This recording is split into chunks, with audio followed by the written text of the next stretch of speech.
71쪽에 나오는 사경에 대한 이야기, 사경기도에 대한 이야기를 해드리도록 하겠습니다. 사경이라고 하는 거는 뭐 경전을 서사하고 이렇게 옮겨 적으면서 부처님을 생각하고 정신을 집중하고 마음을 안정시키는 그런 효과들이 있는 거고요. 그리고 동아시아 쪽에서는 이러한 사경 문화가 그렇게까지 번성하진 않았어요. 왜냐면 동아시아는 인쇄 문화거든요. 인쇄 문화. 우리 생각하시면 뭐 아시겠지만 팔만 대장경 같이 저렇게 목판으로 인쇄를 하는 거고, 인쇄라고 하는 거는 저런 통판 인쇄가 좋은 거고, 그 다음에 활자 인쇄는 조금 떨어지는 거. 원래는 우리가 배울 때는 활자가 좋은 거 아니에요. 세계 최주위의 금소자 1934년 직시 심채우절 뭐 이러면서 직지가 1234년인가 아닌 것 같은데 1234년에 금속 활자가 시작된 거고, 그 다음에 측지는 그 뒤에 배운화상초로 그 직지, 이 측지를 누구한테 받아온 거냐면 그 백군경환 스님이 서곡천공, 스님 서곡천공, 스님이라고 중국에 임재종의 오산불교라고 강남에 원나라 때 있었어요. 거기 이제 굉장히 괜찮은 대단한 스님이고, 그분 제자 중에서 또한 명의어 태고보우 스님이라는 분도 있고, 그래서 태고보우 스님보다 이 백운 경환 스님을 더 대단하게 봤습니다. 그래서 사세도 내려들리고 사세이라고 하는 거는 어떻게 보면 네가 내 수제자야 뭐 이러한 징표, 그리고 그 어른이 주신 게 이 측지를 주셨어요. 그렇게 해서 어떻게 보면 이걸 좀 널리 가능해서 잘해 봐라. 그러니까 선불교를 좀 잘 세워봐라. 그 시대상과 관련된 여러 가지 이야기들이 있는데 그 이야기를 할 건 아니고, 아무튼 우리나라는 전 세계에서 최초로 금속 활자를 썼고, 그 다음에 활자 문화가 번성했었던 그런 때라고 하는 것은 뭐 우리가 다 익히 다 하는 거고, 단지 차이점은 다른 점은 여러분이 조금 이제 알아두셔야 될 거는, 우리의 금속 활자는 엄청난 발견인데도 불구하고 독일의 구텐베르크처럼 그러한 혁명을 일으키지는 못했어요. 인쇄술의 혁명을 일으키지는 못했어. 그리고 문화적인 변화나 이런 것들이 안 됐거든요. 그렇게 안 되는 이유는 뭐였냐면은, 그게 이제 로마나이즈하고 한자의 차이입니다. 한자는 활자로 만들어도 개수가 너무 많은 거예요, 글자가. 그래서 효율성이 떨어집니다. 로마나이즈 같은 경우는 여러분 아시다시피 그냥 몇 개를 만들면 되나, 단순 반복적으로 만들어서 계속 붙이는 방식이잖아요. 그러니까 많이 쓰는 거 뭐 A라든지 뭐 O라든지 이런 거 좀 많이 쓰는 것만 좀 더 많이 만들고 잘 안 쓰는 거 Z라든지 뭐 이런 거 좀 더 덜 만들고 뭐 이렇게 해서 전체적으로 만들어 버리면 별 볼 일이 없는 거고, 그건 되게 쉽고, 그래서 활용하기가 좋고, 한자는 특성상 한자는 글자 한자 하나가 일종의 단어틱한 거기 때문에 다 개별자를 만들어야 되고, 이게 보통 문제가 아니죠. 그래서 효율성이 그렇게까지 좋지는 못했습니다. 그래서 글자를 끼워 놓다 보면 요즘같이 아주 정교하게 탁 맞게 하는 게 아니기 때문에 옛날에는 그 글자들이 조금씩 유격이 발생하거든요. 간격이 있어서 놀아. 그래서 글자가 반듯하게 나가는 게 아니고 조금 이렇게 출렁인다. 그러면 활자책입니다. 그거는. 그리고 목판본 같은 경우는 나무에는요 나이테가 있기 때문에 거기가 잉크가 조금 더 먹고 덜 먹고 해요. 나이트요, 생김에 따라서. 그래서 그런 리듬감이 있고 금속자나 이런 것들은 그냥 깔끔하게 떨어집니다. 그래서 그런 걸 보고 구분을 해요. 그러니까 직지가 세계 최초 쪽에 금속 활자 어쩌고저쩌고 하는데, 그걸 어떻게 알지? 활자가 있는 것도 아닌데 찍찍혀 있는 것만 갖고 네가 어떻게 알아라고 하는데, 그런 걸로 수정하는 거예요. 여러분들이 나중에 이제 뭐 도구를 한다거나 하실 때 유용한 지식 잘 간직하시기 바랍니다. 사는데 큰 도움은 안 됩니다. 그래서 그런 거고, 통판이 더 좋은 거는 통판 인쇄가 더 좋은 거는 오자 확률이 적고, 그 다음에 공이 더 많이 들어가요, 활자에 비해서. 왜냐면 오자가 하나 나면 대책이 안 서기 때문에. 예, 팔만 제장경 그 경판 하나라고 생각해봐. 그렇게 해서 나는 다 잘한 줄 알고 판가까지 했는데, 맨 마지막에 보니까 글자 하나 빠졌네. 안 그러면은 야 오자 났네 이러면 어떻게 돼요? 난리 나는 겁니다. 이걸 어떻게 대책을 태울까? 누가 엄청나게 깨지겠지. 그래서 그런 쪽에 더 신경을 써서 처리를 하죠. 그래서 통판이 더 좋은 거고, 활자는 조금 덜 선호되는 그러한 문화라고 생각을 하시면 돼요. 다만 우리나라에서 활자를 쓸 수밖에 없었던 거는, 우리나라는 시장이 적어서 통판을 하나 만들어 놓으면 뭐 100장, 200장을 찍어. 예를 들어서 500장을 찍어야 글자가 뭉개져. 나무 목판이 뭉개져. 근데 500장을 찍으면 500장의 수요가 있느냐? 이 나라는 작아서 500건에 수요가 없는 거죠. 그러다 보니까 한 100건 팔고 그거를 버려야 되고, 그러니까 이게 단가가 너무 비싸지는 거죠. 그래서 그거를 이렇게 칼로다가 잘라서 활자를 만들어서 재활용하는 차원에서 거기서 이제 활자가 시작되는 거예요. 그래서 시장이 문화의 발전을 주도합니다. 근데 중국 같은 경우는 왜 끝까지 활자를 안 만들었냐면, 방금 말씀하신 것처럼 통판이 더 좋은 거고, 그리고 중국은 시장이 크기 때문에 그게 다 뭉개지도록 찍어도 큰 문제는 없었습니다. 그렇다 보니까 그렇게 되는 거고, 인도나 동남아시아 같은 데는 암송을 해서 페달라 나무잎에다가 이렇게 적어요. 이게 페달라 나무잎이 뭐냐면, 제가 잘 이름은 모르겠는데, 여러분들이 댁에서 키우는 관상식물 중에서 약간 이렇게 뭐 공기정화 기능이 있어요. 이렇게 해서 목도리 도마뱀 같이 생긴, 이렇게 손바닥 벌리고 있는 것 같은 식물 있죠? 집에? 그거 아세요? 다 벌리고 있는 것 같지? 근데 맨 처음에는 이렇게 뭉쳐 있다가 이렇게 부채같이 이렇게 펴지는 애 있어.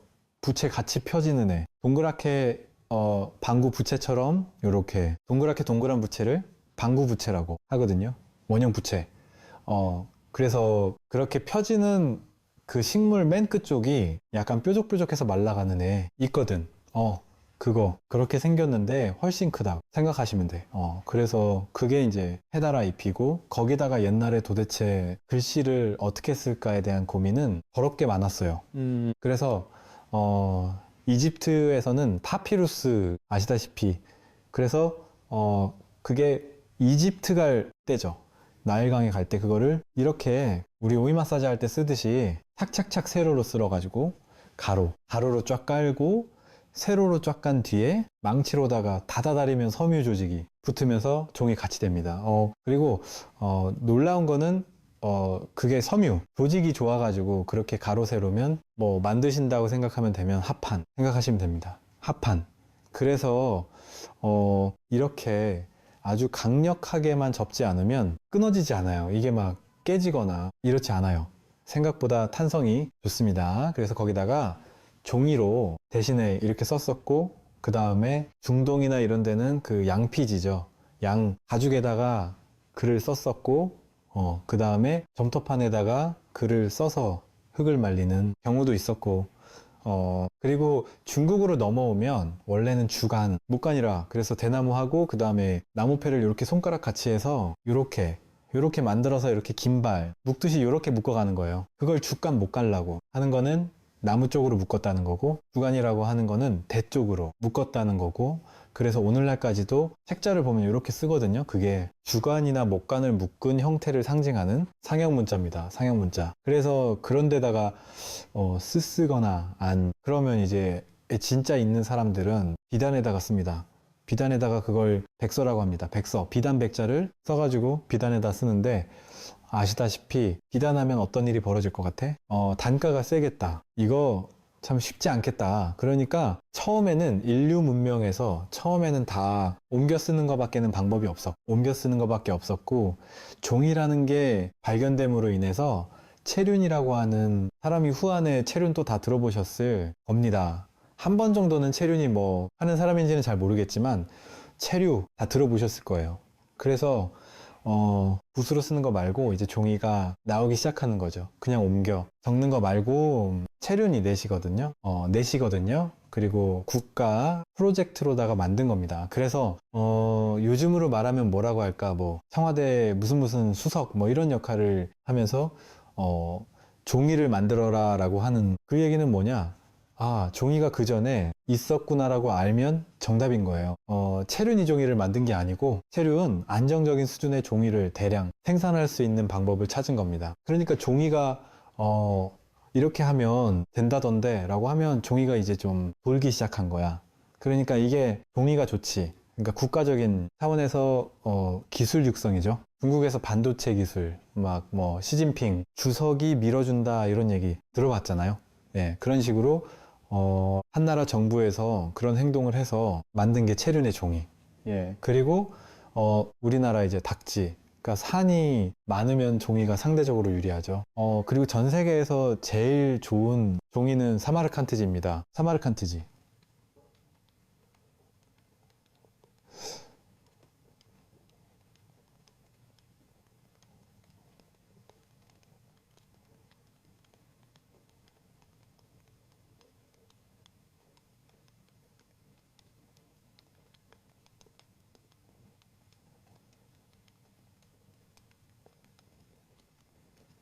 있는 사마르칸트지. 예.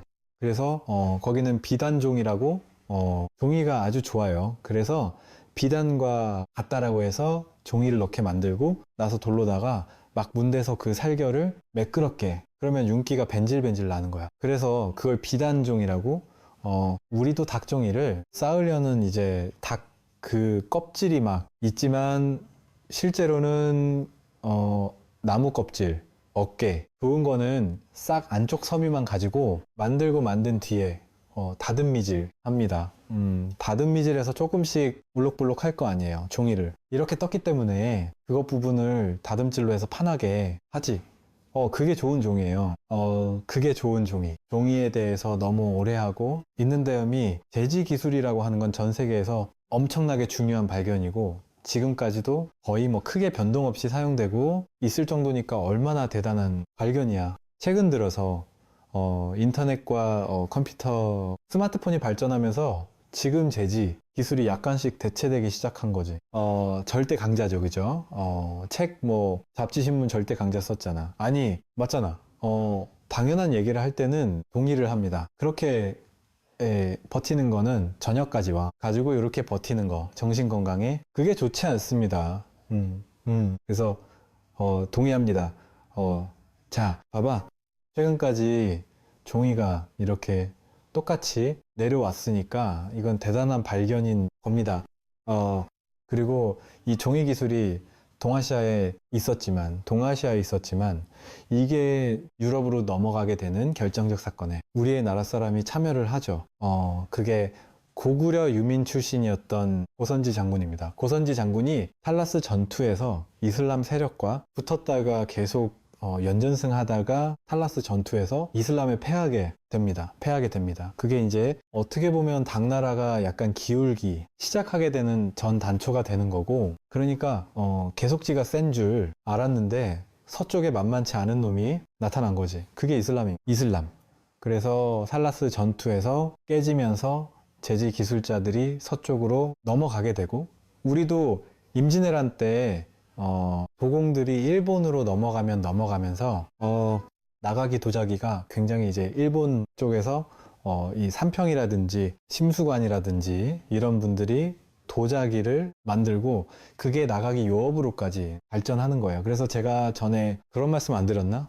나가는 짬뽕을 먹는 데가 아니고 원래 유업이 최고 중요한 도시다. 그리고 그렇게 공업적인 측면들이 발전한 도시였기 때문에 원폭을 쏠 필요성이 있었던 거다. 거지 같은 데는 원폭을 떨어뜨리지 않습니다. 제가 그런 얘기 하는데, 제가 월정사에 사는데 월정사 북한이 아무리 원폭으로 저렇게 위협을 해도 월정사 청정 지역입니다. 원폭이 떨어질 확률이 없습니다. 네가 어떻게 하느냐. 원폭 떨어뜨려 봐야 원폭 값도 못 뺍니다. 원가 이하의 소출이 납니다. 뭐 나 죽이려고 뭐 원폭 떨어뜨리겠어? 예, 원폭이 그게 돈이 얼마가 드는데 그런데 어디다 떨어뜨릴 것 같아요? 다 대도시. 그러니까는 서울이나 수도권 안 그러면 뭐 부산, 울산, 뭐 창원 뭐 이런 정도 굉장히 중요한 공업이 있거나 안 그러면 인구가 밀집된데 떨어뜨려야 치명적 타격을 주겠죠. 그건 뭐 당연한 얘기고, 그래서 그런 식으로 생각하시면 돼요. 그래서 한라스 전투에서 고시 장군이 지는 바람에, 제지술이 넘어갔고, 우리도 일제 강점, 아니, 임진왜란 때 그게 이제 이삼평이라고 하는 분이 조선도공이 넘어가서 일본의 도자기의 신이 된 거고, 지금도 사당에 있습니다. 이 삼평이 신입니다. 신. 네. 그리고 이 삼평 계열은 끊어졌고, 나중에 심수관 계열은 지금까지도 내려오고 있고, 그냥 참고사만 알아두세요. 뭐 크게 중요하지는 않아. 단지 이런 얘기를 막 길게 이렇게 하는 게 뭐냐면, 나 이런 것도 알아, 뭐 이런 거예요. 왜냐면 난 배운 사람이니까. 나도 모르는 게 있었으면 좋겠어. 나 너무 너무 많이 알아서 머리가 터질 것 같아. 그렇다고 머리가 큰 건 아니고, 자꾸 이거 TV로만 이렇게 유튜브나 이런 걸로만 보시는 분들이 자꾸 머리 크다, 살쪘다 이러는데, 만나보면 내가 너보다 짜? 머리 짜? 이거 촬영해서 커 보이는 거야. 자, 그래서 다시 돌아와서, 동아시아는 나중에 이제, 종이가 만들어짐으로 인해서 대량 생산과 관련된, 인쇄술이 발전하게 되는 거고, 함나. 그러니까 우리가 인쇄술을 쓸 때, 인쇄술이 여러분들 얼마나 대단한지를 한번 생각하셔야 돼요. 왜냐면 우리가 인쇄술을 쓸 때도 유럽이라든지 인도라든지 이러한 유수한 문명권들이 다 손으로 베겨 쓴 거예요. 손으로 벗겨 쓴 거예요. 손으로 베겨 쓰면 무슨 일이 벌어지는지 아세요? 그지같이? 오탈자. 엄청 생길 것 같다. 이런 생각 안 들어요.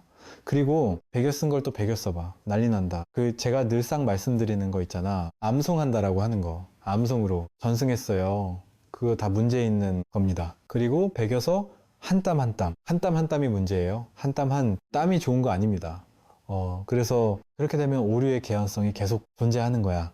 그리고 공자도 그걸 느꼈어. 공자 때는 종이도 없었고, 한나라 때 종이가 나오니까 후한 때 종이가 나오는데, 공자 때 뭐 종이가 있었겠어. 그래서 공자도 벗겨 쓰는 거였었거든요. 그러다 보니까 글자들이 뭉개지고 또 벗겨 쓰다가 오류가 나고, 이런 것들을 당신도 계속 공부하는 사람이니까 보다 보는 거야. 그래서 베겨 쓸 때 문제점에 대해서 정확하게 인지를 하고 있었습니다. 그런데 다른 문명권은, 동아시아 문명 말고 다른 쪽은 전부 이것들이 배기고 있었으니까 깜깜하지. 이게 도대체 뭐 하는 짓인가 싶지. 예. 그리고 배기고 암송하고 이러다 보면 지 생각들이 들어가요. 이게 특히 그게 가방끈 짧은 놈이 이렇게 오타를 내면 차라리 수정하기가 가방끈 긴 사람이 조정하면 있잖아요. 참 그게 쉽지 않다. 제가 문화재 이런 거 하잖아요. 근데 문화재를 가짜로 만드는 경우들도 많이 있거든요. 중국에는 120%의 진짜가 있다. 내가 이런 얘기해드렸잖아, 전에. 가짜가 너무 많아서 120 진짜가 120%야. 어디까지 구분할 수가 없어. 너무 정교하기 때문에. 그런데 정교해서 해결되는 게 아니고, 전문가들이 참여하면 다른 전문가가 그걸 진품인지 가짜인지를 구분할 수 없다니까. 왜? 전문가가 참여해버리면 그들이 어떤 기준으로 이거를 판단하는지를 정확하게 알아요. 그래서 그 부분에 대해서 전부 커버를 해 놓는다고. 이해가 되십니까? 그래서 진품을 구분할 수 없는 상황까지, 가짜를 추론낼 수 없는 상황까지 가요. 마찬가지예요. 전문가들이 서서 할 때 이 부분이 꼭 들어갔으면 좋겠어. 뭐 이런 식으로 해서 아구를 맞춰서 위조를 해버리잖아요. 자기 생각을. 이런 걸 보고 주새끼가 기어드 들어간다. 그래서 찬입이라 그래. 찬입. 찬입이라고 하는데, 이게 작동하기 시작하면은 한도 끝도 없는, 그게 지금 불교 문헌의 가장 문제점 중에 하나입니다. 사실은 너무 암송을 500년 동안 하는 바람에 이렇게 막 뻥튀기가 돼서 늘어난 거 플러스, 그 다음에 전함방 쪽 같은 경우는 저걸 막 손으로 써서 외워서 썼다는 운동 뭐 이러고 있으니까, 그런데 희한하게도 불교에서는 그렇게 하는 것들이 마치 그대로 전승된 것처럼 믿는 사람들이 많아. 불가능한 얘기입니다. 불가능한 얘기입니다. 그래서 동아시아 쪽 같은 경우는 인쇄술이 발전했으니까, 인쇄술은 한 번 나가면 걷어 들릴 수 없어요. 지금 이렇게 유튜브 촬영하는 거하고 비슷한 거예요. 이게 한번 제가 오류에 있는 지식을 얘기해. 버리면 그냥 망신을 당하는 거지. 방법이 없어요. 이거 어떻게 할 거야? 아니, 그렇잖아요. 방법이 없는 거예요. 그래서 틀렸으면 뭐 두드려 맞는 거예요. 이걸 제가 방송을 안 하고 녹화를 안 하고 그냥 떠들잖아요. 틀리면 여기 기억할 수 있는 사람이 있을 것 같아. 아무도 서로 기억 못해. everybody. 그러면 그냥 누가 틀렸어요? 이렇게 말하면 네가 잘못 들었어요. 이러면 되는 거야. 그럼 어쩔 거야? 어쩔 거야? 근데 이거는 지금 이제 CCTV랑 비슷한 거잖아. 문제가 있어요. 그러면 돌려봅시다. 우리가 그거 하고 똑같은 거잖아요. 자동차 사고 났을 때 요즘은 그 차 안에 그 블랙박스 비슷하게 이렇게 찍는 게 많으니까 경기 끝이지 뭐. 돌려보면 끝. 이렇게 가는 거죠. 그래서 여러분들이 생각하셔야 될 게 지금 생각하셔야 될 게 인쇄라는 거는 진짜 좋은 겁니다. 그리고 연대도 뚜렷해. 언제? 인쇄됐다라는 것만 밝혀낼 수 있으면 이 텍스트가 몇 년도에 흐르고 있었구나. 유행하고 있었구나. 그것까지 정확하게 뽑아낼 수 있고 오류가 있어도 그 오류를 층위를 정확하게 떠낼 수 있지. 근데 암송에서 뭐 적었어요? 옮겨. 적었어요. 야, 그거 어떻게 할 거야? 최근에도 그런 논쟁이 있었잖아요. 그 박창하라고 하는 분이 일본 항공 뭐 도서관인가 거기서 화랑새기를 봤대. 자기가 우리나라에는 없는 건데 김대문의 화랑새기 이름만 있던 그 책을 자기가 봤대. 하지만 그걸 반출시킬 수가 없어서 전부 그거를 왔다 갔다 하면서 조금씩 외워가지고 적었대. 그게 지금 박창원 선생의 그 화랑색이라는 책이거든. 근데 읽어. 보면 굉장히 그럴듯해요. 왜냐면 그분은 전문가예요. 그 방향에 대해서 상당히 아는 사람이기 때문에 상당한 지식인이었기 때문에 내용이 상당히 그럴듯해. 하지만 지금 사람들로서는 뭐라고 생각하냐면 그게 가짜가 아닌가 일반론이거든요. 그냥 자기가 지었다라고 생각하는 거예요. 그런데 딱히 지었다라고 말하기도 힘든 게 봤을 수도 있잖아. 원판이 있는 것도 아니고 대조해볼 뭔가 자료가 있는 것도 아니고 애매한 거예요. 이게 지금 애매한 거예요. 그래서 이런 시계 사기가 횡행하기 좋습니다. 이해가 되죠? 스님들이 사기를 칩니까? 사기를 칩니까? 이거 말하기 참 내가 앞부분은 꺼냈는데 이게 말하기가 참 그러네. 막상 말을 하려고 했더니 잠깐 이렇게 뇌가 정지하는데 그건 선 넘는다. 뭐 이런 이게 빨간불이 이렇게 뇌에서 켜져. 근데 생각보다 종교인들이 사기를 많이 칩니다. 이유는 뭐냐면 자기 파가 더 대단하다라고 말하기 위해서 우리가 정통이에요. 이런 거 얘기하려고. 안 그러면 그냥 예를 들어 봅시다. 해인사 스님이면은 최근 스님이면 성철 스님이 최고지. 이렇게 말하는 게 당연히 그렇게 될 것 같지 않아요? 그래서 성철 스님에 대한 부분이 있는데 조금 잘못한 게 요만큼 있고 잘한 게 이만큼 있으면 잘한 거를 이렇게 적고 잘못한 걸 더 이렇게 누른다고 이해가 됩니까? 네. 그렇게 가는 거예요. 예, 우리 같은 경우도 마찬가지지. 저도 이제 월정사에 있으니까 하남노 스님이나 한원호 스님 이렇게 하면 요거를 최대한 좋게 그러니까 삭제하지는 않아. 하지만 조금 더 모양이 있게 이해가 됩니까? 그런데 나만 그러면 모르는데 내 밑에 놈이 또 했어 이렇게 해서 한 10대 정도 내려가잖아. 야, 이러면 갑자기 신화가 된다. 하나가 뭘 하나 만들어진다. 그렇게 가는 거예요. 세상 그렇게 바뀌는 거야. 그래서 뭐 구름을 타고 날아다니네. 뭐 어쩌네 저쩌네 뭐 이런 얘기들이 막 나오기 시작하는 거야. 그래서 그런 식의 왜곡들은 어디든 존재하는 거예요. 그리고 처음에 한 논점들과 관련된 부분에서 이거는 우리 학파는 이렇게 믿는데 걔네들은 좀 다른 게 있어. 그러면 우리 학파 쪽으로 유리하게 글을 기록하는 거예요. 예.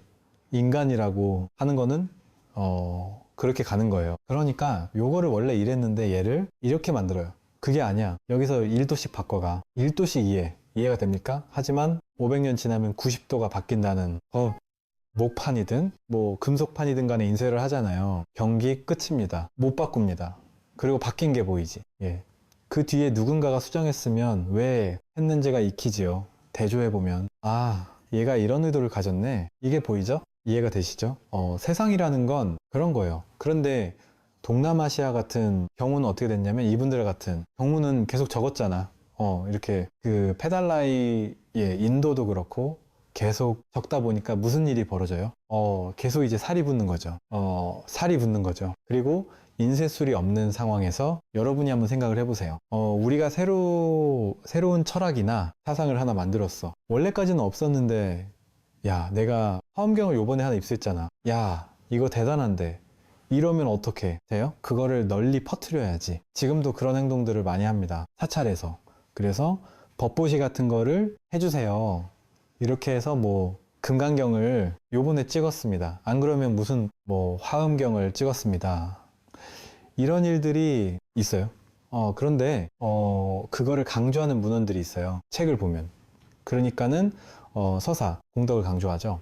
그러니까 예를 들면 뭐 금강경 같이 여러분이 그냥 쉽게 읽는 책 중에는 금강경에 보면 서사, 공덕 한번 이렇게 적어서 아니면 다른 사람에게 널리 알려주고 이야기해주고 이런 얘기들을 계속 하거든요. 그 얘기는 뭐냐면 후벌주자가 선발, 주자를 이기기 위해서 쓰는 방식들입니다. 그게 그러니까 저희도 그렇게 하잖아요. 제가 월정사에서 금강경 기도, 금강경 봉창 기도를 하는데 이제 한 2달밖에 안 됐는데 그걸 가지고 광고도 때리고 유튜브 광고도 올리고 그 다음에 신문에 인터뷰도 하고 뭐 선물도 주고 계속 돈으로 갖다 붙는 거예요. 그러면서 내가 뭐라고 얘기하냐면 3년만 냅두면 나를 3년만 내가 하도록 가만히 냅두면 내가 봉정함이나 저 갓바위만큼 만들겠다.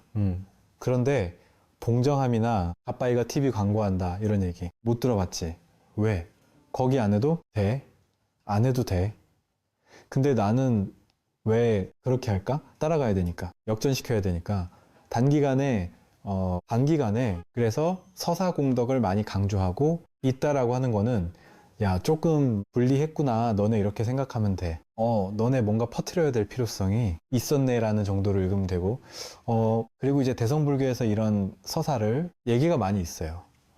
그 얘기는 새로 대승불교가 기원 전후에 이제 만들어지기 시작하면서 널리 이제 보다 신속하게 퍼뜨리면서 소승불교, 즉 부파교하고 어떻게 경쟁을 해야 되기 때문에 애라는 측면이 있고, 그리고 그래서 이제 불교에는 대승불교 문화권에는 이 서사에 대한 이야기들도 많이 있어요. 그래서 동아시아에는 이제 뭐 감지, 금은리 감지라고 하는 약간 푸른빛 나는 종이에다가 금이나 은으로다가 이렇게 사경하는 이런 책들도 지금 남아있죠. 그러니까 인쇄본 말고 그건 정성이 들어간 거예요.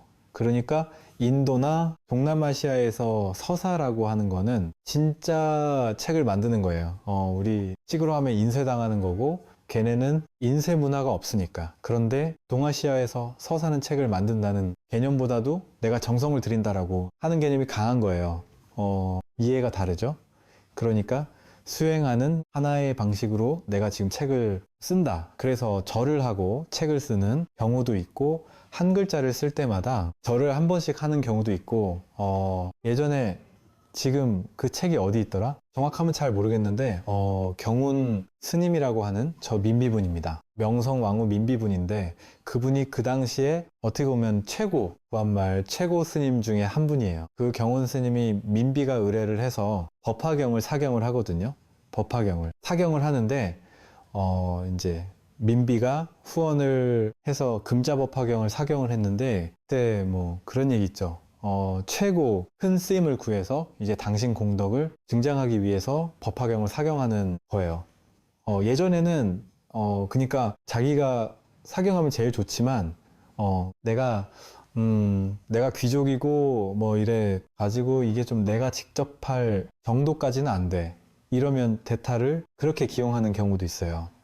여러분도 나중에 돈을 많이 버시면 저한테 여러분 이름으로 사경을 하게 이렇게 그럼 내가 이제 삐툴 빼툴 써주지 필체가 그렇게밖에 안 되는 걸 어떻게 그렇게 해서 사경도 하고 그 다음에 명산 대찰에 기도하러 가고 쉽지만 기도를 할 수 없으면 큰 스님한테 부탁을 해서 이제 향을 가지고 가서 내 대신 켜달라고 하는 경우도 있고 그런 문화들이 있어요. 실제로 그리고 나를 생각하면서 경전을 좀 읽어주세요. 이렇게 하는 지금도 오늘날도 그런 건 많이 있죠. 그게 기도 붙이면 사실 그게 그 스님이 같이 읽으면 좋고 안 그러면 스님이 읽어주면서 나중에 축원을 해서 그 공덕이 마일리시가 돌아가게 해주는 것도 있고, 그런데 저는 개인적으로 사경이 굉장히 좋은 거라고 생각을 해요. 그러니까 인쇄로서의 사경은 이미 끝났고, 그러니까는 뭐 동남아시아나 지금 인도에서 예전에 있었던 그런 사경은 지금 인쇄가 좋은데 누가 그걸 사경을 하고 있어. 하지만 정신 집중하고 기도로서의 사경은 참 좋다고 생각을 해요. 사람을 안정시킬 수 있거든. 그리고 뭔가를 이렇게 적고 있으면 적거나, 사경이나 사경 말고도 사불이라고 하는 것도 있어. 부처님을 그리는 거야. 물론 뭐 재주가 좋아서 그냥 그릴 수 있으면 대박이고, 그러면 이렇게 본이 있어 바닥에. 그럼 그걸 약간 색칠하듯이 이렇게 따라서 그리는 거예요. 우리 어렸을 때 이런 거 그런 거 했었잖아. 뭐 기본 및 그림 있으면 이렇게 한번 그려보고, 그렇게 하듯이, 그러면서 정신 집중을 하면 그것도 굉장한, 어떻게 보면 공덕도 되고, 경전을 사경하는 공덕도 되고, 그 다음에 내 흔들리는 마음을 바로 잡는 방식도 되고, 심신 안정, 그 다음에 스트레스 극복, 그 다음에 정신적인 행복을 주는, 집중해서 어떤 일을 하고 있으면 사람이 편안해져요. 사람이 편안해져요. 그래서 저희가 월정사에서 금강경, 저 봉창기도 할 때도 가을에는 사경대회를 한번 사경해서 당신들의 이 발언문에다가 쭉 소원을 적고 그걸 소지해주는 그런 의식을 사실은 준비를 하고 있습니다. 그래서 금강경 사경을 좀 이렇게 쭉 하실 수 있도록, 그렇게 하면 그게 매일같이 금강경을 듣고, 경전도 듣고, 아니면 읽으실 수 있는 분은 읽으셔도 되고, 그 다음에 한두 페이지라도 이렇게 사경하는 연습을 하면 운동하는 거하고 똑같은 거. 운동도 마찬가지. 이게 꾸준히 반복적으로 하다 보면 그게 힘을 받는 거거든요. 그래서 삶에 힘이 된다라고 하는 거는 굉장히 중요해요. 왜냐면 근본이 흔들리지 않아야 저는 그 생각은 늘상 하거든요. 이유는 뭐냐? 이제 연세가 많이 드시니까, 정신이 약간 이렇게 연세가 드시면 흔들릴 수밖에 없거든. 예전처럼 강력하지 않아요. 절대. 실제로 그런 거 있잖아. 요즘은 나이 들니까, 저도 그렇던데, 밥만 먹으면 졸려. 그럼 그걸 또 계속 잠이나 잘 자느냐? 잠도 못 자.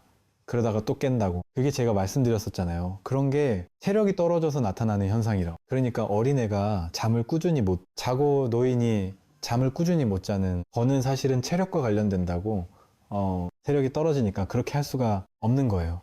꾸준히 뭔가를 힘있게 할 수가 없는 거예요. 그리고 체력이 떨어지고 그게 잘 안 되면 그 다음에 늘어나는 거는 짜증이 늘어나고, 잔소리 늘어나고, 의심 같은 거 많이 생기고, 누가 내 말하는 거 아닌가, 이런 쓸데없는 생각 강할 때는 그런 생각을 하지 않는데, 약하면 그런 생각이 점점 더 들어가는 거죠. 그래서 좀 슬픈 일들이 일어나는데, 그럴 때 무너지지 않도록 마치 근육, 운동하듯이 끊임없이 정신에 대한 운동과 훈련들이 필요합니다. 그게 기도라고 하는 것도 그런 힘이 있는 거고, 사경은 손으로 쓰기 때문에 그게 좀 더 구체화되고 강력해져요. 제가 그런 얘기 하거든요. 말로 주어 떠드는 거 말고 글로 네가 한번 써보면 내 말의 문제점을 좀 더 정확하게 판단해 볼 수 있어.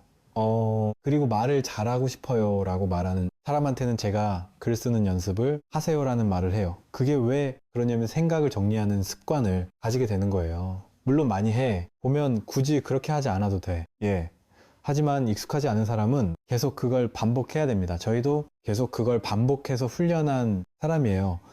제가 아마 우리나라에서 저만큼 1년에 많은 글을 쓰는 사람도 없을 거고, 저만큼 많이 떠드는 사람도 별로 없을 겁니다. 이게 그냥 다음 생에 제가 확성기로 태어나는 게 아닌가 싶을 정도로, 계속 이렇게 암기만 하면 떠들고 이렇게, 그리고 나서 이제 방에 가면 뻗고, 낮에는 떠들고 방에 가면 뻗고, 이게 뭔가 드라큘라인가 싶기도 하고, 드라큘라까지 방에 들어가면 자빠져. 입고 나오면 퍼덕거리고 이러고 있잖아. 그래서 그렇게 가는 거예요. 그래서 사경이라고 하는 게 참 훌륭한 수행이 된다. 그리고 공황장애라든지, 그 다음에 약간 우울증이라든지 정서불안, 이런 거 하시는 분들한테 저는 사경을 꼭 권해드립니다. 제가 그런 분들이 이렇게 뭐 말씀하시면, 그 다음에는 제가 사경책을 드리거든요. 이렇게 해서 꼭 좀 쓰세요. 이렇게 하고 한글로 작용할 때 더 레벨을 높이고 그걸 명상화시키는 방법은 거꾸로 쓰는 겁니다. 자, 봐봐. 이거 잘잘 들어도 사경하면 하자를 쓰면 우리가 이렇게 쓰잖아. 네. 거꾸로 쓴다고 생각하시면 돼. 이렇게. 훨씬 어려워요. 그러니까는 일반적으로 사경을 하면 멍 때리면서 할 수 있는데 거꾸로 쓰는 걸 하면 계속 정신 입중을 해야 됩니다. 그러니까 연불도 두 종류가 있거든요. 그냥 계속 뭐 관세원 보살, 관세원 보살 하든지 어머니 밥 하든지 하는 게 있고, 머릿속으로는 안 그러면 카운트 하는 게 있어요. 카운트 하는 게 염지를 돌리고 나면서 관세 보살 할 때마다 하나 관세음 보살, 둘 관세음 보살, 셋 관세 보살. 훨씬 어렵습니다. 근데 왜 그렇게 하라고 얘기하냐면, 그게 집중력을 강화시켜서 내 안쪽에 힘을 더 강화시킬 때 쓰는 방식이에요. 그래서 정서적으로 불안한 분들이나 이런 분들은 그게 마음이 약해서, 우리는 사실 그런 더 필요가 없어. 내가 자존감 하나는, 내가 이계음 진짜 환감 넘어서 쩔죠, 이런 거 쓰지 마. 그런 표현 별로 좋지 않아요. 고운 말을 써야지. 내가 어른들 자꾸 저한테 뭐라고 얘기하냐면, 스님 그 유튜브 보다가 말을 다 배렸어요. 이렇게 그 며느리 앞에서도 이상한 말이 나와요. 뭐 이렇게 제가 최근에 가장 재밌었던 거는, 처음 보는 사람은 저한테 와가지고 뭐라고 얘기하냐면, 처음 보는 보살님이 저 옆구리를 2번 찔러. 그래서 뭐요? 이렇게 해서 여기 딱 봤더니 스님 막말 한번 해줘요. 이렇게 막말 한번 해줘요. 저리 가시. 그랬더니 되게 좋아해. 되게 좋아해. 환희심을 내던데. 이게 뭔가 싶고, 진짜 저 욕쟁이 할머니 집에 가가지고 할머니 욕 한번 해줘요. 썩을 놈들아, 빨리 먹고 저리 꺼져 뭐 이런 거 하는 거하고 똑같은 거지. 야씨. 그래서 그냥 재미로 하면 괜찮은데, 이런 게 재밌다 보면 중독된다니까. 약간 따라한다니까, 자기도 모르게. 예. 그래서 며느리 앞에서는 조금 조심하시라는 거.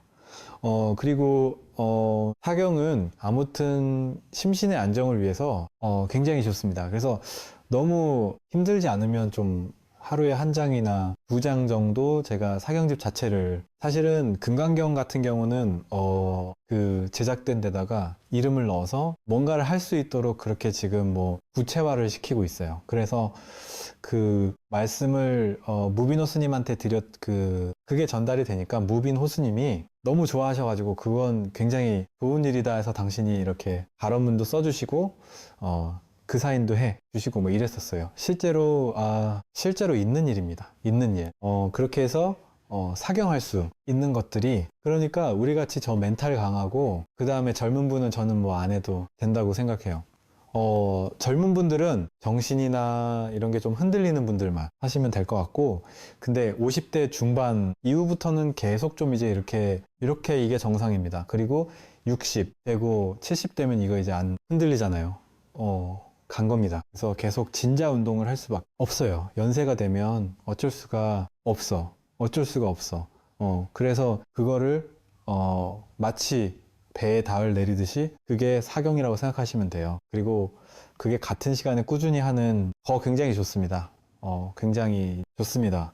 그리고 힘든데 하실 수만 있으면은, 아까 제가 말씀드린 것처럼 글자를 거꾸로 쓰는 방식을 쓰면 그거는 진짜 엄청나요.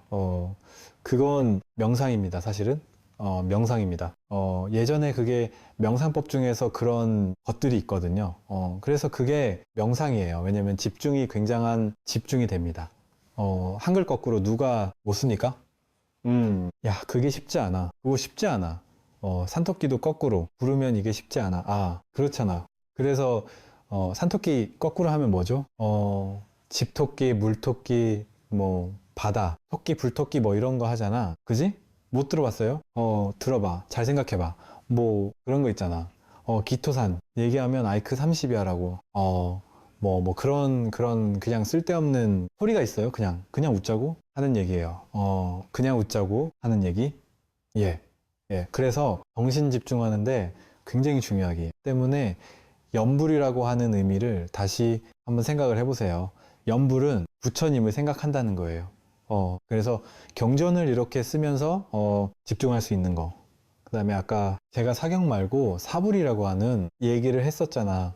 부처님을 그린다. 그게 사실은 어떻게 보면 굉장히 중요한 의미들이 있죠. 그래서 사경책에는 부처님 그림도 나와요. 그래서 그렇게 싹 따라 그릴 수 있도록 그런 부분들이 있습니다. 그래서 그게 곧 어떻게 보면 가장 에너지를 잘 내 중심을 세우는 기도로서는 참 중요한 기도다. 그래서 사경 기도라고 하는 부분 말씀을 드리고, 이 사경은 대승불교에서 많이 나온다더라. 오늘 이 정도. 그래서 얼마를 했냐면 721쪽에서 72쪽까지.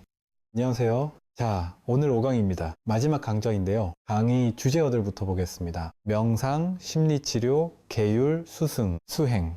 예, 이런 주제들과 관련된 질문들입니다. 자, 질문 보시면요.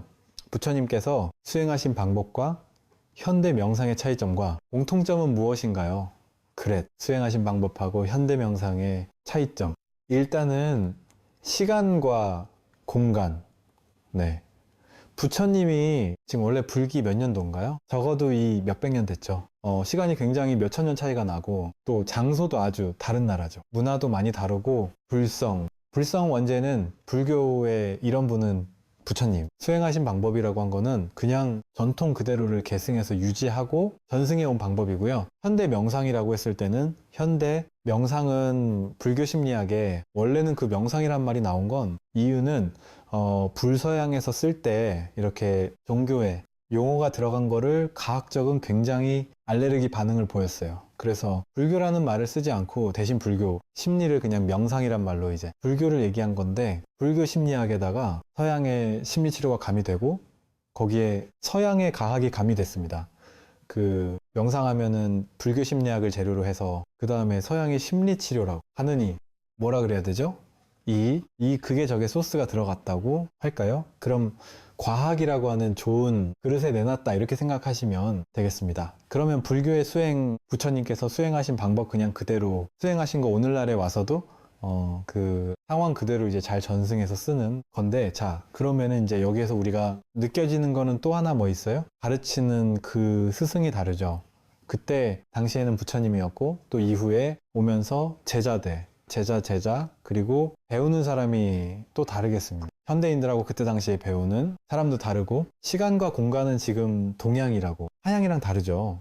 차문화적인 차이가 있고, 불성 원제는 뭔 얘기냐면은 불교, 부처님 당시 수행하신 이 방법에 그대로 전성된 거는 근본적으로 우리 인간의 선함을 믿는 거고 타고난 지혜를 믿어요. 근데 서양은 기독교 기반이다 보니까 기본적으로 인간을 보는 관점이 원죄라고 하는 거죠. 그런 부분이 갖고 있고요. 그 다음에 심리치료 명상의 경우에는 우리가 뭐 계율 같은 걸 그렇게 많이 강조하진 않습니다만, 그러나 안에 들어가 보면 그 계율이 하나의 에티켓이나 매너라 그럴까요? 어떤 이런 걸로 좀 있습니다만, 그렇게 엄격하게 우리가 말한 그런 식으로 집어넣지 있다. 그리고 종교 전통 기반이냐가 기반이 한 건데, 불교라고 하는 것은 우리 수행했던 것은 그대로 유지하고 전승해온 것은 불교라고 하는 종교적인 기반에서 계속 이어왔고요. 지금 현대 명상이라고 하는 부분은 과학에 기반해서 왔다. 이렇게 이해하시고 뒤에 보시면 또 조금 이어지고 있습니다. 그 전에 우리가 명상 수행에 대해서 잠깐, 제가 아주 좋아하는 초감 트른발 림포체가 했던 말들을, 제가 좀 좋은 말들이 있어서 하나 가져왔는데 하나씩 읽으면서 음미를 해보겠습니다. 명상, 수행은 행위하지 않고 배우지 않는 가정에 기반을 둔다. 우리가 생각했던 강은 좀 다르죠. 명상은 잘 강화된 에고의 구조 속으로 침투하는 방법이다. 사실은 이거 사랑의 명상이 이렇게 이쪽으로 지금 많이 따라가고 있어요. 명상은 잘 강하다는 에고의 구조 속으로 침투하는 방법이다. 그러니까 우리가 명상을 한다면 첫 번째 소재가 뭐겠어요? 나의 이고를 우리 명상의 소재로 삼다 얘기고, 명상 수행의 기법들은 내면에서 일어나는 모든 것을 받아들이는 방법을 제공한다. 내면에서. 그리고 명상 방석이 이렇게 앉아 있으면 내 안에 온갖 잡념이며 기억이며 생각이며 감정이면 막 일어날 거 아니에요. 무엇이 내 안에서 일어나든 그거에 대해서 그냥 밀어내거나 좋아하거나 판단하거나 반응하는 게 아니라 일어나는 그대로를 수용하는 방법을 제공한다. 존말이죠. 명상 수행을 시작한다는 것은 첫 번째, 순전히 사고 과정을 다루는 것에서부터 시작이다. 네, 우리 요건 좀 어려운 말이긴 한데 생각 과정 내는 명상 생활 시작할 때 내 안에서 어떤 생각들이 진행되고 있는지 그 과정을 다룬다. 왜냐하면 사고 과정이 애고 발달의 마지막 부분이기 때문이다. 이거는 좀 어려운 말인데요. 제가 해석을 해드린다면 우리가 앞에서 4강에서 굉장히 나라는 부분에 대해서 조금 공부를 했었죠. 얘기를 했었는데 그 나가 나에 대한 집착. 그랬을 때 그 나에 대한 집착, 우리가 내가 나라고 생각했을 때 그 나는 뭘로 구성되어 있냐 했을 때 이 나의 이 신체적인 부분이라, 그래서 사실 꼭 신체만 얘기하는 건 아닌데 그냥 쉽게 해주죠. 내 몸, 그 다음에 수했을 때, 느낌 상했을 때 퍼셉션이라. 그래서 이거는 하나의 이렇게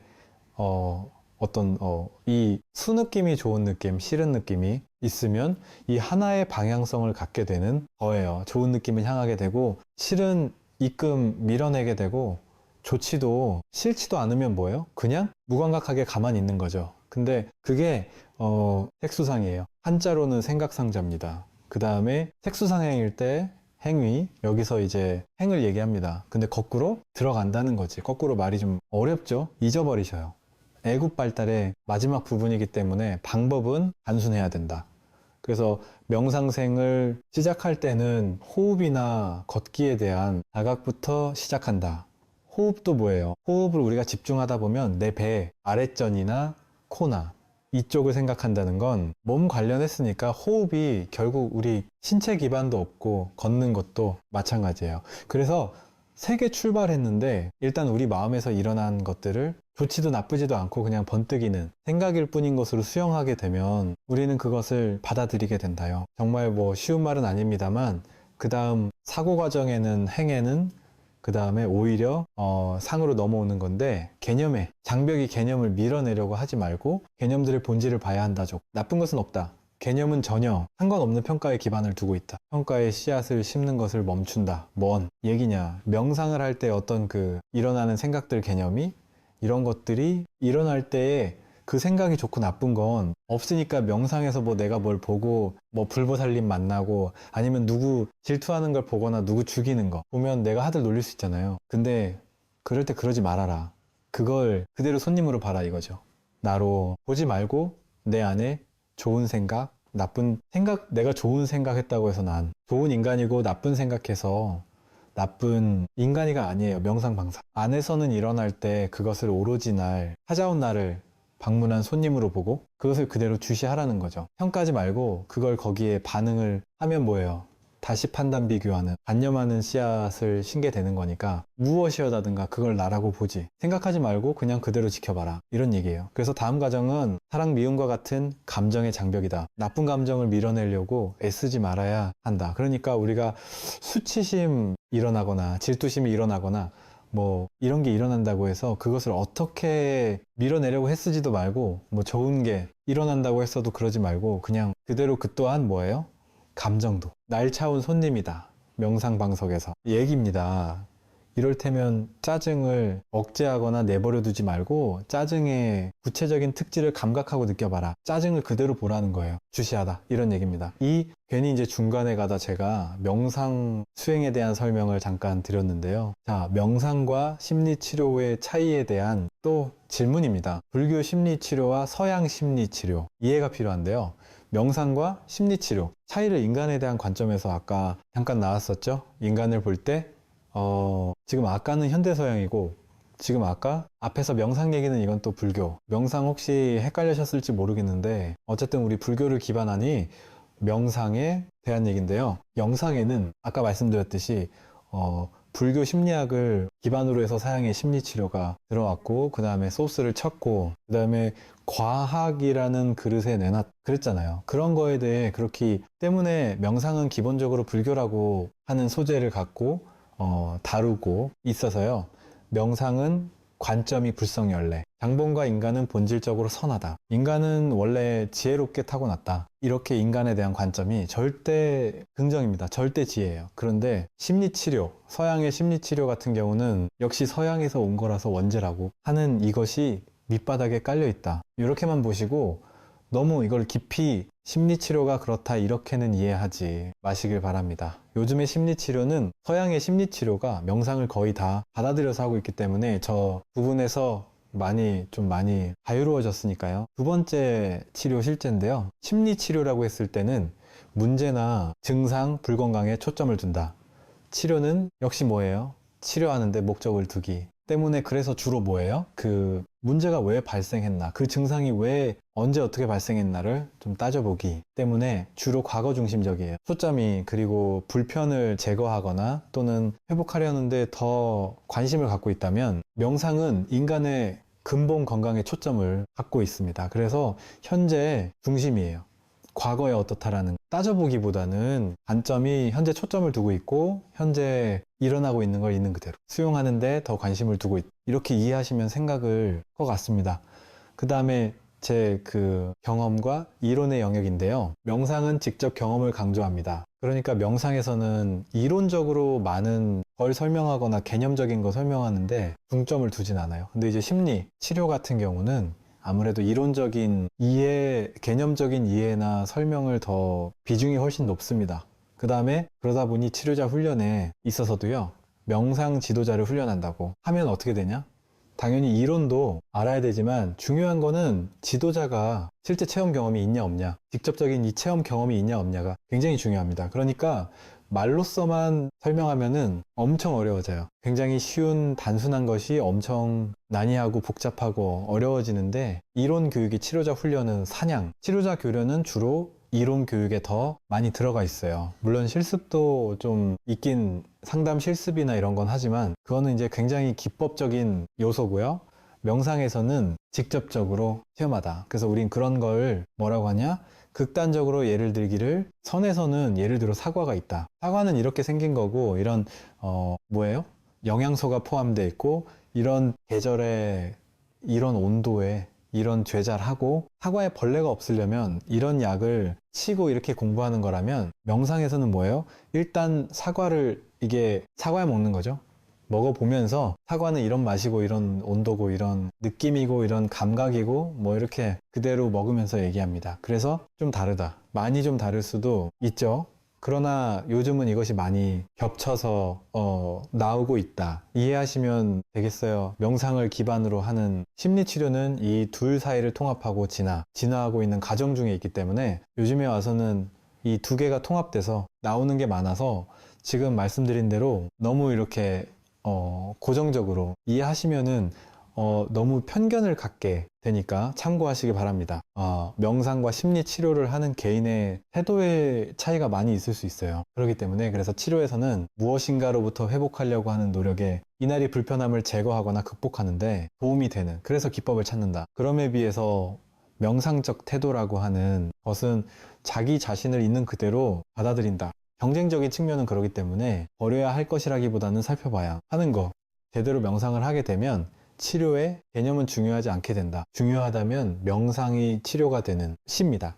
그래서 명상에서는 무언가를 바꾸거나 변화시키거나 뭔가 이런 쪽으로 바라보진 않는다는 것. 그래서 불교 심리학에서 신경증과 지혜는 짝을 이룬다. 네. 그러니까 신경증에, 그래서 우리가 유식에서선 전식 특징을요, 결국 신경증이라고 하는 소재가 그게 거름이 돼서 뭐예요? 지혜가 나와. 그 신경증을 지혜로 바꾸는 거죠. 신경증을 제거하는 게.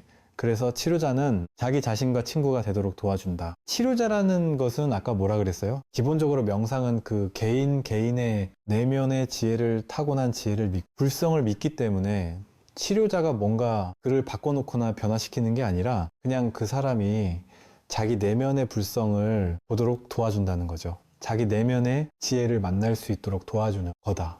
그가 명상에 기반한 치료자라면, 그래서 조금 차이가 있다. 또 명상에 대한 설명을 좀 보시면요, 명상은 현실도 없고 보상도 없다. 삶을 통해 뭔가를 얻으려고 애쓰지 않는다. 자유의 개념이 중요하다. 기대하지 않고 요구하지 않는 자유다. 조건이 없기 때문에 자유다에 이런 말들을 했는데, 자, 이 관점에서 명상은 치료가 분명이죠. 치료의 의미가 수반되면 그것은 조건적이 된다. 치료는 증거나 지지가 필요해요. 치료는 특정한 분야에 맞추는데 관여한다.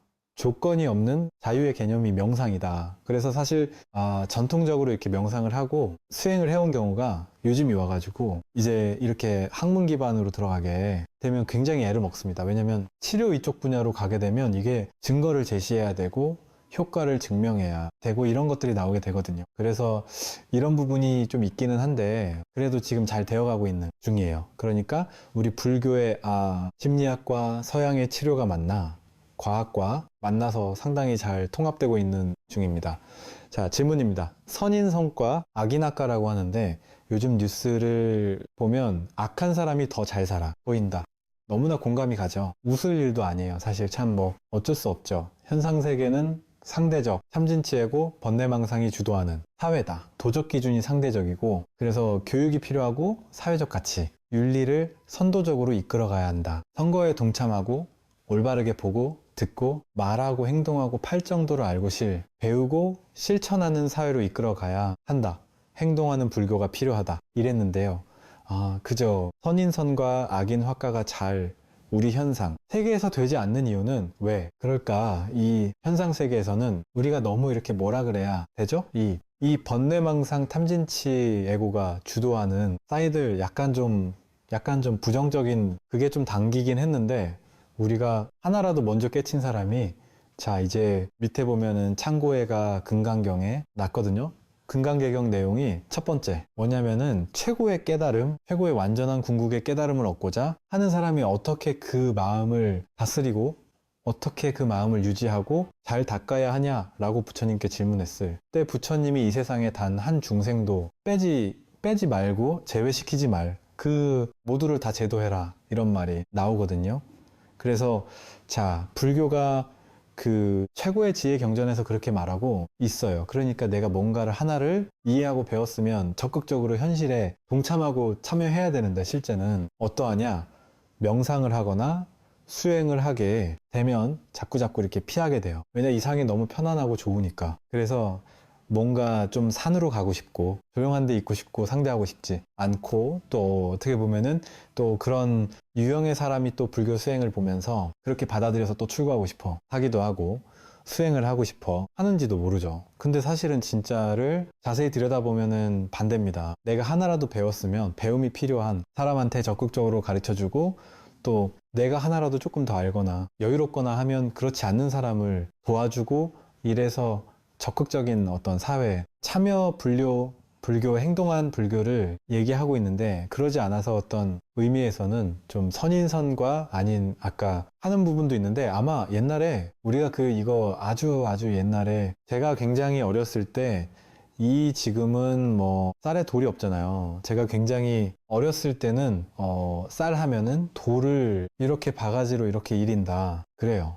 곤란해야 되는 시절이 있었어요. 그러면 가끔은 쌀에 잘못하게 되면 쌀 밥 먹는데 밥에 돌이 한두 개 나오거든요. 그럼 밥을 10,000개 먹다가 이제 화가 버럭 나죠. 주로 그 역할을 아빠가 하고 놀라고 미안해하는 거는 엄마들이 한 건데 우리네. 그런데 요즘 왜 여성들이 더 세졌냐? 돌고 도는 거거든. 극단으로 가면 반드시 돌게 됩니다. 그러니까 어느 한쪽이 지나치게 파워를 발휘하게 되면 세월이 흐르면 뭐예요? 약자가 다시 강자가 되고 강자가 약자 되는 동의 끝까지 가면 서가 나오고 서의 끝까지 가면 동이 나오는 것처럼 그렇게 돼요. 그래서 우리는 항상 중도적인 태도 필요한 거죠. 아무튼 그러면 뭐예요? 거기에 이렇게 말하게 되죠. 아니 뭐 한 개 먹으면 화가 났다. 2점 신경질려고 세. 번째 놓으면 이제 화가 빵 나면서 이제 뭐야 밥이야 돌이야 이렇게. 근데 뭐예요? 사라리 몇 개 그거 밥 안 내 셀 수 없지 많죠. 밥알이. 근데 돌은 한 3개 나네 개 5개 나오면 어떻게 보이게 되죠? 밥 전체가 부정되는 거예요. 이 밥이 그냥 밥이 아니라 돌이라고 돼. 그렇듯이 어떻게 보면 우리 사회는 사실은 굉장히 뭐예요? 선한 사람이 복을 받고 착하고 잘 사는 사람이 끝내. 굉장히 복되게 행복하게 잘 사는 그런 사람이 무슨 많은데 사실 이제 꼭 뭐예요? 밥 한 그릇에 돌이 안 내? 5개 들게 되면 완전 돌밥처럼 형편없게 보이듯이 어떻게 보면 우리 사회 그런 사건들이 정말 날마다 우리 사실 듣는 게 그런 거잖아. 너무 끔찍하게 느껴지고 세상이 너무 무섭고 세상이 정말 너무 살기 안 좋은 거라 그렇게 느껴질 수도 있어요. 근데 자세히 들여다보면 세상에는 여전히 선하고 정말 친절하고 우리가 본받을 만하고 너무너무 따뜻하고 인간적인 그런 좋은 사람들도 되게 많은데 우리가 어느 부분에 그만큼 초점을 가냐 관점을 갖냐에 따라서 좀 다를 수도 있겠어요. 분명히 그렇게 탐진치애고 뭐 이런데 이렇게 주도해서 그렇게 욕심스러운 사람도 많이 있지만 근데 그 사람 안에서도 사실은 그런 선한 부분도 있으니까 우리가 좀 참고를 하면 좋겠습니다. 또 다른 질문입니다. 우리가 지금 접하는 부처님의 가르침의 표현들은 2년을 훌쩍 넘는 예전의 것입니다. 2020년을 살고 있는 현대인에게 지금의 언어로서 다시 말씀하신다면 우리 자신의 행복과 남과 어울려 사는 세상을 위해서 우리가 지켜야 하는 가장 중요한 것은 무엇인가요? 네. 이거는 개인에 따라서 굉장히 다를 수도 있겠어요. 근데 우리 자신의 행복과 남과 어울려 사는 세상을 위해서 우리가 지켜야 하는 가장 중요한 것은 무엇일까요? 제가 뭐라 답을 접근하는지 한번 볼게요. 불교의 핵심 가치의 토대를 두는 거다. 이 고등락의 중생이를 위한 실천 방법, 자리이탈을 실천하는 거다. 네, 핵심 가치 근본적으로는 장기적인 의미에서는 본질적으로는 우리가 뭐예요? 고통하는 거에 대한 민감성, 공감하면서 좀 즐겁도록 도와주고 중생을 유익되게 해주고 나를 이롭게 하고 타자를 이롭게 하는 서로 항생하는 삶을 사는 게 중요하죠. 그러기 위해서 방법론적으로 가장 첫 번째가 뭐냐? 여기 또 나오죠. 근데 이거 말고도 저는 그냥 심플하게 생각하죠. 그냥 우리가 당장 이런 거 다 모른다. 그럼 어떻게 우리가 살아가는데 가장 중요한 게 뭘까? 저는 그때그때의 어떤 에티켓이라고 생각해요. 매너라고 생각해. 이 같은 그러니까 매너 이게 이제 아주 심각한 버전으로 가면은 불교의 계율인 셈인데요. 그냥 가볍게 보면은 저는 이게 하나의 뭐 규칙이라고 해도 좋고요. 예의라고 생각합니다. 예를 들어서 우리가 만약에 지금 수많은 차들이 있는데 신호등을 안 지킨다고 생각해 보세요. 무슨 일이 일어날까요? 우리가 같이 생활하는데 그때그때마다 환경에 따르는 거기에서 최고의 우리가요. 그룹에서 지금 우리가 이렇게 지금 여기서 부처님 말씀을 가지고 이렇게 공부하고 있는데요. 그룹에서도 보이지 않는 예의가 있는 거죠. 여러분 주위에 갑자기 태어나서 제가 지금 말해야 되는데 여러분이 막 말한다 그러면 엉망이 되지 않겠어요? 그러니까 우리가 무언에 보이지 않는요. 요 시간 안에서 요 공간 안에서요. 시간 안에서 우리가 가장 최상의 어떤 결과를 얻기 위해서 우리가 각각이 해야 할, 지켜야 할 상황들이 있거든요. 그게 무겁게 큰 근본으로 가면은 개울이지만 가볍게 가면 우리는 서로 지켜야 할 어떤 예의 같은 거, 약속 같은 거죠. 그래서 그게 저는 간단하게 그게 가장 중요하다고 생각하고요. 개정의 개틀에서 보면 이런 거다. 항상 뭐 한계를 가지고 이렇게 하기보다는 여유롭게 작은 공간 또 제가 지금 학교에서 학생들을 가르칠 때 굉장히 중요한 또 예의가 있거든요. 요즘 비대면 수업을 하고 있어요. 어떤 학생 그냥 틀어놓고 어떤 학생은 그냥 안 하고 또 말을 하기도 하고 이 엉망일 때 그럴 때 그 안에서 수업이 잘 일어나려면 우리가 서로 말을 할 때도 전체 시간에서 한 사람이 만약에 그룹 토의를 하는데 3분을 줬는데 3명이 하는데 그럼 평균 한 명이 1분만 말해야 되는데 한 사람이 2분 말해버리면 뭐예요? 다른 사람이 30초밖에 말 못하니까. 그래서 우리가 서로 그런 걸 잘 지켜갈 때 굉장히 좋은 정말 우리 삶이 더 좋아지겠죠. 그런데 우리가 가장 지금 어려움을 겪고 있는 방법 중에 하나는 너무 우리 사이가 느슨해서 그 잣대가 잘못돼가지고 뭐 최근에 예를 들어 우리 사이가 어떤 성범죄 같은 경우도 우리 사회는 굉장히 그 판단을 내리거나 뭘 할 때 요 기준에 의해서 벌을 내리거나 어떤 거기에 대한 그걸 해야 되는데요. 그 증거는 뭐냐? 예의의 증거는 달이 있다고 요익충생이라는 거예요. 이거 등락이고 그런데 이상하게 뭐 무슨 인권이래가 막 개상하게 그 기준에 안 맞게 막 적용해버리면 엉망이 되거든요. 그래서 저는 두 가지다. 불교의 핵심 가치 토대를 주는 것과 이 토대 기반 위에서 그때그때 상황에 맞는 어떤 질서나 예의 에티켓이 중요하다. 이렇게 생각합니다. 지금 우리가 배우고 있는 불법이 그때 말씀하신 것과 얼마나 같은지 알려주세요. 제가 그때 그 시절에 안 와서 모르겠지만 이치적으로 볼 때는 불법 자체는 동일하죠. 뭐예요? 이고들라 유익 증생 자리 이타예요. 우리 모두는 다 뭐예요? 소중한 존재고 우리에게 주어진 각자의 삶을 사는데 우리가 존중받고 인정받고 행복하게 살 권리가 동일하게 있다 이거죠. 불법 자체는 동일한데 문제는 어떻게 적용하는가에 달려야 돼. 예, 어떻게 적용하는가에 달려 있는데 스스로의 스승이 되는 길을 가고 있다면 참 좋겠어요. 우리가 그러지 않고에 우리 안에 불성이 있고 내가 진짜 타고난 죄가 있고 그렇다면은 계속해서 뭐예요? 내가 나를 나의 스승으로 만들어가는 그게 이제 부처님 마지막 유언이기도 합니다. 자명법등할 때 그 지금 현대적인 말로 풀면 그거예요. 내가 나의 스승이 되어 가는 길이 수행이다. 그래서 그렇게 한다면 결국은 같지 않겠냐? 이런 생각입니다. 그래, 엉뚱한 사람 자꾸 따라다니지 마시고 내가 가장 나를 소중히 여길 수 있게 해주는 그런 가르침을 계속 따라가면 좋을 것 같아요. 자, 그 다음에 질문입니다. 계율을 현대에 어떻게 적용해야 될까요? 계율은 이고등락 요익 중생을 위한 자리터를 실천하고 실현하는 데 도움이 되는 것은 증장시키고 방해가 되는 것은 금지하는 도덕윤리다. 계율의 가치는 절대적, 계율의 작용은 상대적이고 지금 마지막 부분이 굉장히 중요하겠어요. 마지막 부분에서요. 계율의 가치, 근본의 그 가치는 뭐예요? 변할 수가 없는 거죠. 예를 들면 모든 자들은 뭐예요? 우리가 행복해야 될 권리, 존중받다의 권리, 그리고 우리가 뭐죠? 타고난 우리의 그 신성함, 거룩함, 불성이 있다는 거예요. 그리고 그런 것은 뭐예요? 굉장히 절대적 그걸 방해하거나 그걸 억압하거나 그게 성장하는 거를 장애한다면 뭐예요?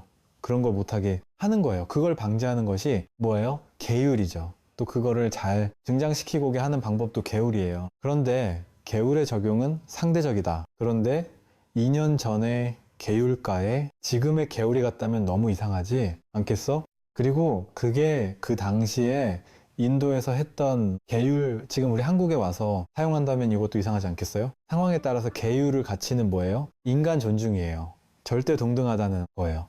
그리고 우린 절대로 타고난 지혜가 있다는 거죠. 우리 안에 불성이 있다. 소중하다. 그런데 적용을 할 때는 상대적으로 적용해라. 상황에 맞게 적용해라. 예를 들면 굉장히 가해자가 있는데 성폭행을 어린애를 막 잔인하게 죽인 가해자가 있는데 그에게도 뭐예요? 인권이 있다. 이랬으면 이거는 엉망인 거죠. 근본이 안 돼. 뭘 무시한 거예요. 가치를 무시한 거. 그리고 또 뭐죠? 무슨 그가 정신적으로 이상하다 이래갖고 또 존중해줘. 그렇다가 그냥 더 큰 그걸 치르는 거. 이런 것들은 뭐예요? 적용이 잘못됐대. 그래서 오직하면 우리 사회에서 요새 AI 판사가 나오길 바라겠어요. 이게 다 뭐죠? 법을 잘못 적용했다는 거예요. 그러니까 법의 근본 가치가 그러하다는 거지. 적용에 있어서는 굉장히 조건을 봐야 되거든요. 근데 우리가 수행을 할 때도 마찬가지일 수 있다는 거. 그래서 수행을 할 때도 아니 왜 스님이 지금 저런 차를 타고 아니면 스님이 왜 무슨 음식을 먹고 지금 그런 걸 논할 때냐? 가장 근본 가치가 뭐냐 이거죠. 절대 가치는 바로 유익중생 모이고 극락인데 자리이타인데 그걸 적용하는 그 상황상 조건은 다르잖아요. 그래서 그거를 굉장히 상대적으로 해야 되는데 부처님도 그래서 굉장히 대기 설법을 하셨어요. 상황에 맞게 변화해야 되는데 절대로 변하지 있다. 그럼 그거는 굉장히 아법이고 안 좋은 거죠. 질문 뭘 깨달아? 하나요? 비개인에 대한 뭘 깨달아야 하나요? 네, 아까 말씀드릴 계속 말씀 나오게 된 거 무한대요. 내 존재의 실체가 내가 진짜 뭐냐? 내가 진짜 누구냐? 우리 근데 내가 평소에는 안 느껴지는데 내가 뭔가 너무 괴로울 때 우린 그런 질문이 저절로 일어나죠.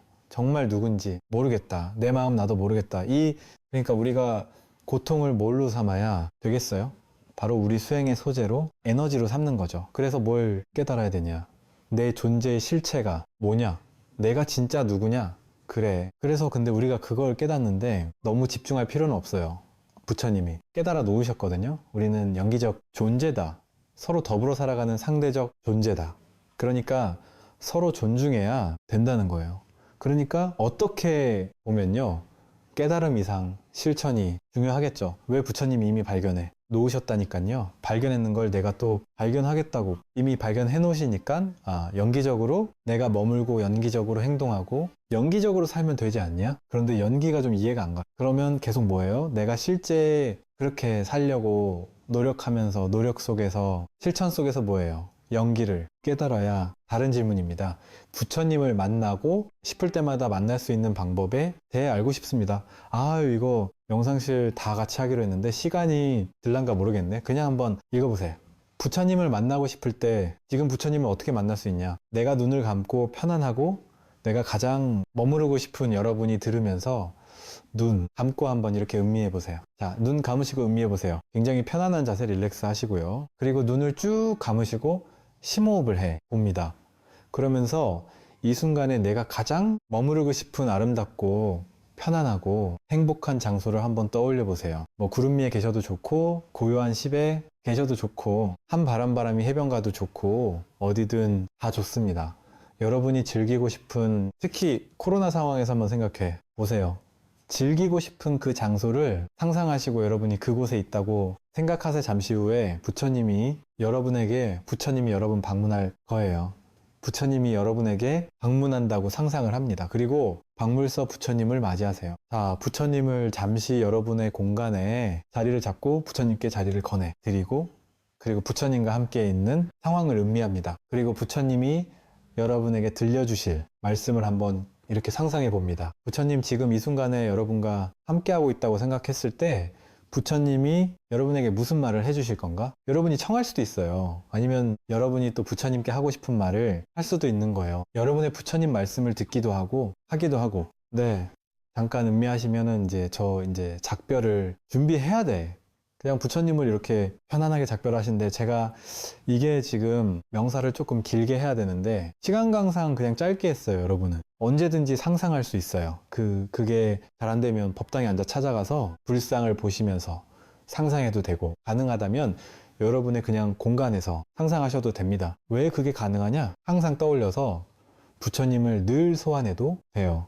그래서 여러분이 필요할 때마다, 부처님이 만나고 싶을 때마다 상상하시면서 뭐예요? 그 여러분들이 얻을 수가 있어. 왜? 그게 가능하냐? 우리 각각의 내면에는 부처님이 있기 때문에, 진짜 부처님이 있기 때문에 내가 고요하게 내 공간을 만들면 내 내면의 부처님은 늘 만날 수 있다는 거죠. 네. 그 외에 이런 질문들이 많이 나왔습니다. 각이 지배적이고 전 세계적으로 탈교화되고 있는 현상에 대한 한국 불교의 현실적 대응 방안에 대해 주고 싶다. 부처님이 오셨을 때 질문들이 첫 번째 기억나시죠? 부처님의 가르침을 온전히 제가자가 실천 가능할까요? 죽음의 시점을 내사, 뭐 이런 질문들 좀 많이 나왔어요. 저는 이 생에 어떤 가지를 하기 왔을까요? 내가 존재한 이유는 뭔가 이런 질문들 많이 나왔었습니다. 계속 질문들이 있었는데요. 이제 시간강에서 제가 일일이 다 그러나이 질문들도 자세히 앞에서 있었던 강좌 내용들을 이렇게 음미해 보시면 거의 뭐 비슷하게 같이 답을 찾으실 수는 있을 거라고 봅니다. 자, 이렇게 해서 제5강이 이제 끝났는데요. 뭐 그냥 이입 첫점은 이래요. 그냥 좀 불교 공부를 어떻게 하면 좀 덜 헤비하게, 덜 무겁게 공부할 수 있을까 하는데 적이 뒀고요. 그리고 막 불교의 깊은 어떤 이치나 뭐 가르침보다는 그냥 우리 일상 속에서 뭐가 궁금할까? 질문들을 받아서 해본 거라서 뭐 교리적으로 생각해보면 좀 어떻게 보면 좀 중구난방이기도 하고 좀 뭐 그다지 이제 그런 건 없는데 그냥 좀 가능하면은 좀 불부처님 공부를 좀 재밌게 하면 어떨까 그냥 의미에서 한번 그냥 시도해 봤습니다. 네, 여러분 5강과 함께해서 감사했고요. 앞으로도 계속 부처님 불법과 함께 우리에게 주어지니 삶의 시간들을 좀 더 소중하게 그리고 의미 있게 무엇보다 중요한 거는 좀 즐겁게 그렇게 함께 할 수 있으면 좋을 것 같습니다. 감사합니다.